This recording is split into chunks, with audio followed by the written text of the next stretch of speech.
Hey guys, this is Shelly over at The Complete Combatant, and I write a monthly article for Shooting Illustrated.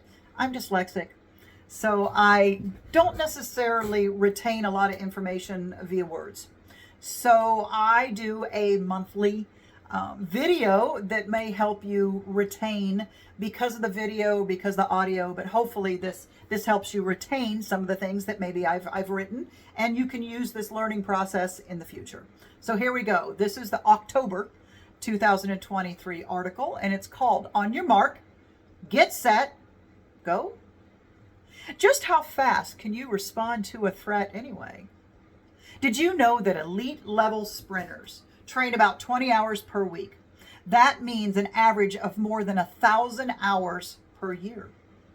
In addition to practicing on the track to measure speed, they also add plyometrics and high velocity strength training to increase their force production.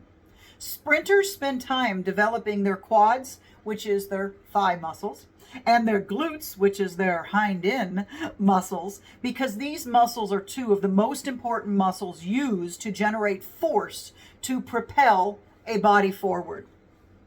They are used to set you up for a successful sprint start technique, which is specifically designed to ensure your first steps are explosive. Now, I teach several online classes, and one of them is called Reactionary Zones. This is a 3-hour class, and it focuses on pairing the decisional process with the lack of time while managing space. A very, very common answer I get to a question that I ask is I say, what would you do if a threat was less than 12 feet from you? And what I get is, well, I would just run away. Well, if you're like me, not a high-trained, high-level sprinter that practices explosive starts, then that's probably not the best answer, because you may not have time to respond. Have you practiced? So, think fast. Think really fast. First, let's talk about how quick a bad dude can cover the distance of 12 feet. Well, according to Dennis Tueller, an average healthy adult male that is running with a contact weapon in his hand can cover about 21 feet in 1.5 seconds. That's 21 feet in 1.5 seconds. I'm not a mathematician, but I believe that it's fair to say that a highly motivated person can cover 12 feet in under a second. What does 12 feet look like? Well, it's the length of a twin size mattress. What does 12 feet look like? The average length of a twin size mattress is 6 feet. So I just want you to picture 2 twin size mattresses end to end. The average length of an arm is 3 feet, and the average length of a stride is 3 feet. That means an average adult male can move forward 3 strides, reach out and touch you in under a second. Now let's talk about you. Can you sprint? Are you physically capable? How old are you? Do you have any injuries? What shoes do you typically wear? Are you usually alone, or are you responsible for others? When was the last time you practiced sprinting and measuring your performance? The answers to these questions play a big part if you make the statement that in less than 10 feet, I will just run away if threatened.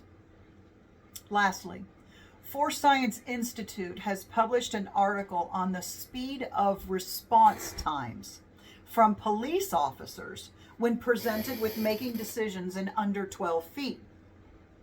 Their studies are based on simple and complex responses. That means making one simple decision versus complex decisions with different variables.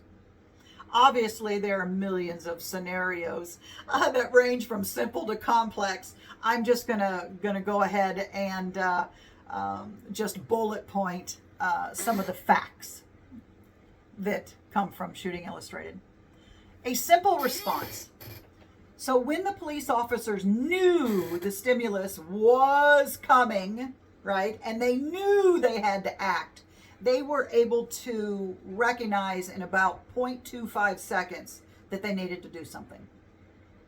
Now, these same officers with a complex response, meaning there's several answers, when they knew that they were going to react, they knew the stimulus was coming, it took them about 0.56 seconds to recognize they needed to do something.